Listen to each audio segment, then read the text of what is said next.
Bo'ldim devona, vanna. O'lch. Basharang qursin. Pressiling точно mani otdimi, ha? Boshqa joy yo'qmidi sanga? Ha bolam, chumchuq tishdimi? Ha. Uni yuvma. Tez kunda boyib ketasan. Bu boylik hisoblanadi. Boylik? Chumchuq tishsa chiroylik. Menda bo'ladimi boylik? Yo'q-e. Bobur yuvib yursang bo'lmaydimi shuni? Fu dema. To'g'ri sassiq, lekin bu boylik. Yaqinda boyib ketaman. Sinf tashlagan. Hammasi uyda yotsin. Men o'zim tortib, o'zim boqaman sizlarni. Qanaqa boy? Bor, sen uyingda yotib ber bo'ldi. Men o'zim pul bilan seni ta'minlayman. Bor. Bilganing. Bobur aka, uchrashuvga ham shu ahvolda chiqadimi? Kiyimingizni yuvib yursangiz bo'lmaydimi? Sarsargul. Bu chumchuqniki, oddiy dog' emas. Yaqinda seni pulga ko'maman.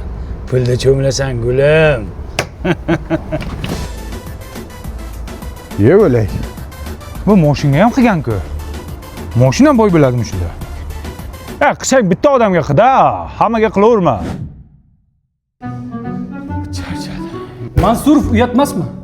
Mana bu yelkangizdagi kir bilan qolgan misralarga o'rnak bo'laman deb o'ylayapsizmi? Basharish qursin tamaki, chumchuqchisi boy bo'lasan degandi. Shunga ishonib yurdim. Balo ham bo'lganim yo'q. Men dog'ni shuncha yursam ham ketmayapti. Mana ekatap ishlating. Любой oq kiyimdagi любой dog'ni ketkizib beradi. Allergiya chaqirmaydi. Bolalarning kiyimini ham bemalol yuvsangiz bo'ladi. Ekatapning mana bunday mahsuloti ham bor. Quvurlarni, unitazlarni, rakinalarni top-toza qilib beradi. Doktor, mana shu ekatapdan kitsam bo'ladimi?